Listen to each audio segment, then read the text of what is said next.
देखो हम लोग इसी कॉन्सेप्ट के कुछ और क्वेश्चंस करते हैं।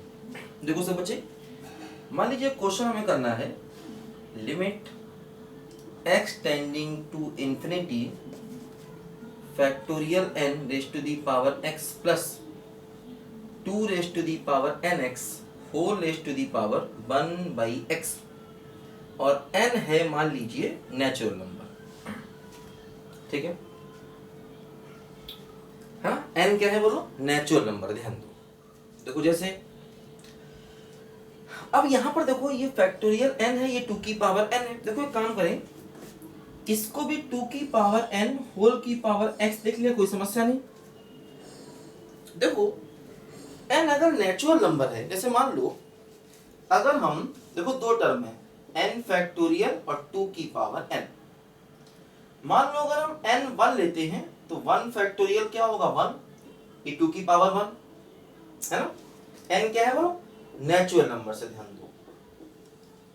अगर हम n को 2 लें तो 2 फैक्टोरियल, 2 फैक्टोरियल की वैल्यू 2 होगी, 2 की पावर 2 कितना होगा 4। अगर हम n को 3 लें, देखो 3 फैक्टोरियल कितना होगा 6, 2 की पावर 3 कितना होगा 8। अगर हम n को 4 लें, देखो 4 फैक्टोरियल, 4 फैक्टोरियल मतलब 24, 2 की पावर 4 कितना होगा 16। देखो ध्यान दो, अगर हम n को 1 2 3 लेते हैं तो 2 की पावर n की वैल्यू ज्यादा है।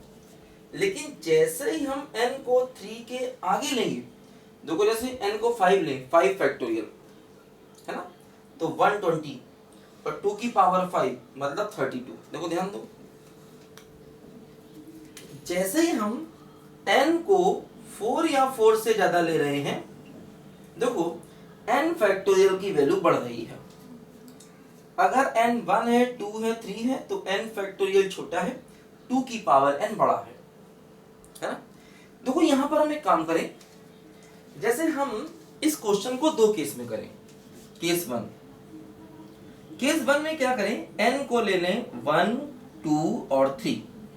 देखो अगर हम n को 1 2 3 लेंगे तो 2 की पावर n की देखो जो वैल्यू है वो n फैक्टोरियल की तुलना में ज्यादा है। देखो ध्यान दो, है ना, n को 1 लें, 2 लें या 3 लें, देखो तीनों केसेस में 2 की पावर n फैक्टोरियल से ज्यादा है। तो देखो ऐसे केस में क्या करें, हम 2 की पावर n को कॉमन लें, बल्कि पूरी पावर x को कॉमन लें, है ना। 2 की power n with x common लें, 1/x होने की वजह से देखो बाहर सिर्फ 2 की पावर n आएगा, बस ध्यान दो, है ना। अगर हम 2 की पावर n को कॉमन लेंगे, ध्यान दो सब बच्चे, देखो अगर हम 2 की पावर ns को कॉमन लें तो पूरे की पावर 1/x है, तो 2 की पावर n बाहर आएगा। देखो ये बच जाएगा n फैक्टोरियल अपॉन 2 की पावर n होल की पावर x और प्लस देखो ये हो जाएगा 1 होल की पावर 1/x, है ना। तो हमने क्या किया, देखो 2 की पावर nx को कॉमन लिया। जब हमने 2 की पावर ns को कॉमन लिया, एक्चुअली पूरे की पावर 1/x है, तो 2 की पावर n बाहर आएगा। देखो ये हो जाएगा n फैक्टोरियल बाई 2 की पावर n होल की पावर x प्लस 1। अब देखो क्या होगा, एक्चुअली ये वाला टर्म देखो 2 की पावर n n से बड़ा है, तो ये टर्म 1 से छोटा है, और अगर 1 से छोटा है और पावर देखो क्या है इंफिनिटी, अगर नंबर 1 से छोटा और पावर इंफिनिटी तो इसका आंसर 0। तो देखो ये बचेगा 2 की पावर n और 0 प्लस 1, देखो ये 1/इंफिनिटी, ये भी 0, तो क्या बचा बोलो 2 की पावर n बच गया। ध्यान दो, है ना। देखो यहां पर एक्चुअली 2 की पावर n फैक्टोरियल से ज्यादा है, तो ये टर्म 1 से कम है। जब ये टर्म 1 से कम है और पावर ले रहा है इंफिनिटी, देखो वैल्यू 0 हो जाएगी, तो ये वैल्यू 0 प्लस 1 और ये देखो 1/इंफिनिटी 0, तो 2 की पावर n और 1 की पावर 0 1, तो आंसर क्या बचा बोलो 2 की पावर n बचा। ध्यान दो, ठीक। अब देखो ध्यान दो, सेकेंड केस हम लेंगे जिसमें हम n को 3 से बढ़ा लेंगे। देखो केस सेकेंड, हम n को लेंगे 4 या 5 या 6 अप टू इंफिनिटी। अब देखो क्या होगा, इसमें n फैक्टोरियल की वैल्यू 2 की पावर n से ज्यादा है।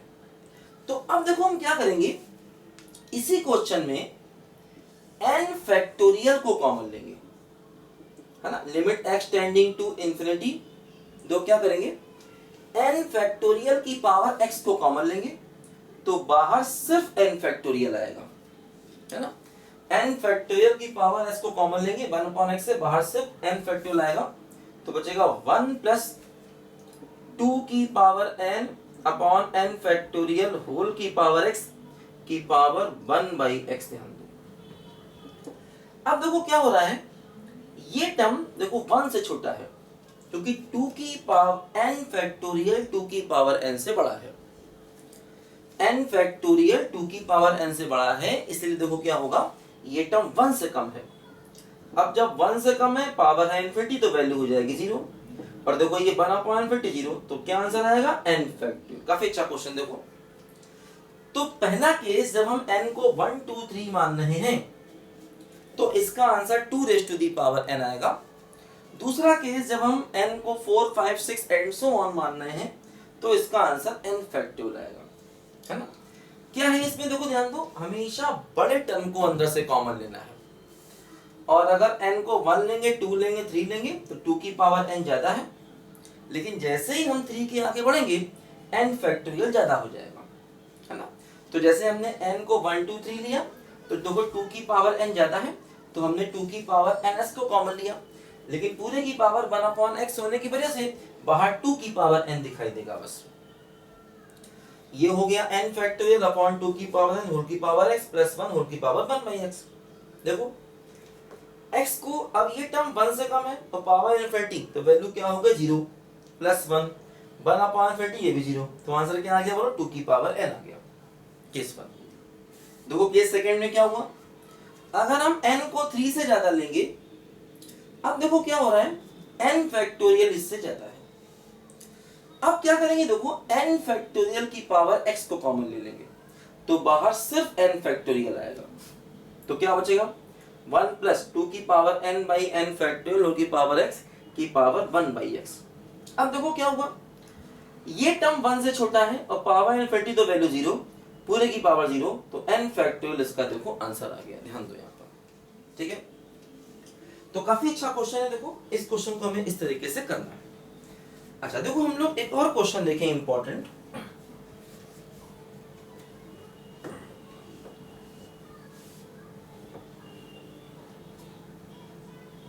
ठीक है। देखो जैसे मान लो हमें क्वेश्चन दे दिया जाए, limit n tending to infinity x raise to the power 2n, मान लो हमें ये क्वेश्चन दे दिया जाए, है ना, limit n tending to infinity x raise to the power 2n। देखो अब इस क्वेश्चन में देखो समस्या ये है कि हमें x के बारे में कुछ नहीं बताया गया कि आखिर x क्या है ना, हमें x के बारे में नहीं बताया गया कि x क्या है। देखो ध्यान दो, अब हम क्या करेंगे, देखो इसको ऐसे लिखेंगे x square raise to the power n। अब देखो इसमें कई अलग अलग केसेस बनेंगे। देखो जैसे अगर हम पहला केस ले लें कि x स्क्वायर बराबर 1, देखो अगर a 1 है तो इस पूरे टर्म की वैल्यू 1 है, तो क्या होगा, अगर x स्क्वायर को 1 ले लें, तो limit n tending to infinity x square को 1 ले लें, तो 1 की पावर n, तो आंसर भी 1 आ जाएगा। ध्यान देना, ठीक है। सेकेंड केस देखो, हम एक काम करें, x स्क्वायर को ले लें 0 और 1 के बीच में, ठीक। अब अगर हमने x स्क्वायर को देखो 0 1 के बीच में लिया और पावर इंफिनिटी है, देखो इसकी वैल्यू 0 हो जाएगी, तो क्या होगा, देखो limit n tending to infinity x square की पावर n, वैल्यू 0 हो जाएगी, है ना। अगर हम x को a को 0 1 के बीच में लेते हैं, तो पावर इंफिनिटी देखो वैल्यू 0 हो जाएगी। x स्क्वायर को 0 1 के बीच में लेते हैं, तो पावर इंफिनिटी वैल्यू 0 हो जाएगी, सेकंड केस।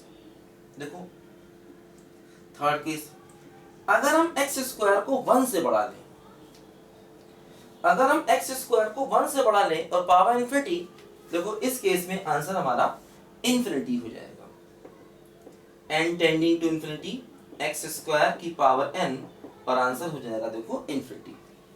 ठीक, अब देखो फोर्थ केस, नेगेटिव यहां पॉसिबल नहीं होगा क्योंकि एक्स स्क्वायर नेगेटिव नहीं हो सकता है ना, एक्स स्क्वायर की वैल्यू देखो नेगेटिव नहीं हो सकती।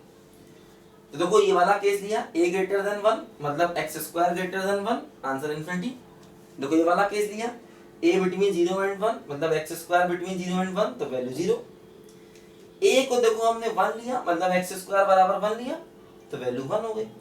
अब देखो ये वाला केस a नेगेटिव मतलब एक्स स्क्वायर नेगेटिव यहां पर पॉसिबल नहीं होगा क्योंकि एक्स स्क्वायर का मतलब पॉजिटिव वैल्यू, वो कभी नेगेटिव नहीं हो सकता।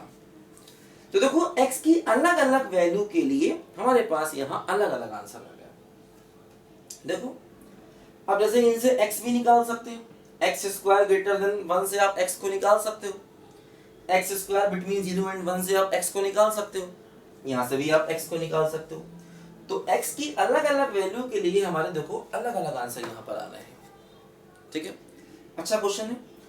तो अगर देखो यहाँ पर प्रॉब्लम ये है कि वेरिएबल है और पावर कांस्टेंट है, लेकिन वो n टेंडिंग टू इन्फिनिटी मतलब वेरिएबल की पावर वेरिएबल नहीं है। ध्यान दो, वेरिएबल की पावर वेरिएबल तब मानते हैं जब, देखो वेरिएबल का मतलब क्या, यहां पर वेरिएबल का मतलब जिसमें लिमिट को लिया जा रहा। जैसे मान लो अगर हम n टेंडिंग टू इन्फिनिटी लें, इसका मतलब n हो गया वेरिएबल। अब हम n की पावर n ले लें तो देखो ये हो गया वेरिएबल की पावर वेरिएबल, ध्यान देना है ना, क्योंकि n टेंडिंग टू इन्फिनिटी मतलब n वेरिएबल, तो देखो ये क्या हो गया वेरिएबल की पावर वेरिएबल हो गया है ना। लेकिन देखो यहां पर एक्स स्क्वायर तो वेरिएबल है ना, देखो यहां पर मतलब n वेरिएबल है इसका, क्योंकि n टेंडिंग टू इन्फिनिटी है तो इसका वेरिएबल n हो गया। लेकिन अंदर का टर्म एक्स स्क्वायर है वो कांस्टेंट माना जाएगा। कांस्टेंट से मतलब ऐसा नहीं कि बिल्कुल उसकी वैल्यू फिक्स है, उसकी वैल्यू अलग अलग केस में अलग अलग हो सकती है। तभी यहाँ पर देखो हमने उसके अलग अलग केस लिए, मतलब यहाँ पर वेरिएबल की पावर वेरिएबल नहीं है जो आप इस फार्मूले का यूज कर रहे हैं, है ना। ये बात ध्यान देंगे कि जब जैसे कि मान लो इसमें भी n है इसमें भी n है और n टेंडिंग टू इन्फिनिटी है, तब हम कहेंगे वेरिएबल की पावर वेरिएबल, है ना। या जैसे मान लो यहां पर x होता और पावर में भी x होता और x ही टेंडिंग टू 0 होता, तब हम कहेंगे वेरिएबल की पावर वेरिएबल, मतलब जिस वेरिएबल पर लिमिट है वही यहां है वही पावर में है, तब हम कहेंगे वेरिएबल की पावर वेरिएबल, है ना। जैसे मान लो अगर हम ऐसा क्वेश्चन करें, limit n tending to infinity n की पावर x, अब ये वेरिएबल की पावर वेरिएबल देखो नहीं है। अब लिमिट क्या है बोलो, n टेंडिंग टू इन्फिनिटी है, n टेंडिंग टू इन्फिनिटी, तो वेरिएबल n है, x कुछ भी हो सकता है। अब x कुछ भी हो सकता है तो यहां पर x की वैल्यू लेनी पड़ेगी। जैसे मान लो हमें यही क्वेश्चन करना है, मान लो n raise to the power x, मान लो मैं ये क्वेश्चन करना है। अब n टेंडिंग टू इन्फिनिटी है, पावर x है, x कुछ पता तो है नहीं, तो मतलब वेरिएबल की पावर वेरिएबल वाला फार्मूला नहीं लगाना यहाँ पर। देखो जैसे मान लो अगर हम कहें कि x की वैल्यू 0 है, x की वैल्यू 0, तो इसका मतलब क्या हुआ, देखो पावर 0 है ना, पावर 0, इसका मतलब वैल्यू क्या हो जाएगी बोलो 1, कोई समस्या नहीं, पावर 0 वैल्यू 1 है ना। मान लो अगर हम ये कहें कि x हमारा, मान लो हम ये कहें कि x की वैल्यू पॉजिटिव है, ठीक। अब इन्फिनिटी की पावर पॉजिटिव, देखो क्या होगा, limit n tending to infinity n की पावर x, मतलब इन्फिनिटी की पावर पॉजिटिव, तो आंसर क्या आएगा, इन्फिनिटी ही आएगा, है ना। अच्छा मान लो हम ये कहें कि अगर x हमारा नेगेटिव है ना, x नेगेटिव है, नेगेटिव पे कुछ भी हो सकता है, तो मतलब क्या होगा बोलो, तो अब क्या होगा, n टेंडिंग टू इन्फिनिटी और n की पावर x, मतलब इंफिनिटी की पावर नेगेटिव, है ना। देखो यहां पर क्या था, यहां था इंफिनिटी की पावर पॉजिटिव, यहां पर इंफिनिटी की पावर नेगेटिव, मतलब 1 अपॉन इंफिनिटी की पावर पॉजिटिव। तो 1 अपॉन इंफिनिटी फाइनली वैल्यू क्या हो जाएगी, 0, है ना।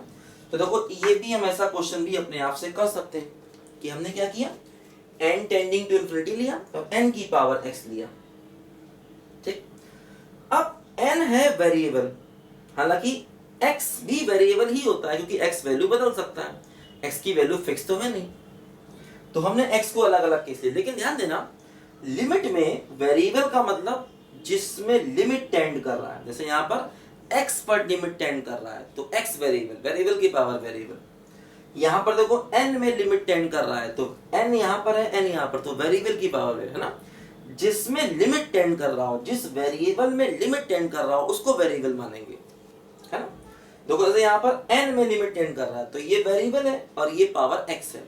अब x हालांकि कांस्टेंट नहीं होता, x की वैल्यू कुछ भी हो सकती है, तो उसको अलग अलग वैल्यू देके देखा, है ना। जैसे मान लो अगर हमने x को 0 लिया तो पावर 0 तो वैल्यू 1, x को पॉजिटिव लिया, अब पॉजिटिव में कुछ भी हो सकता है, तो इंफिनिटी की पावर पॉजिटिव कुछ भी हो, इंफिनिटी की पावर पॉजिटिव, तो इंफिनिटी की पावर पॉजिटिव तो वैल्यू इंफिनिटी।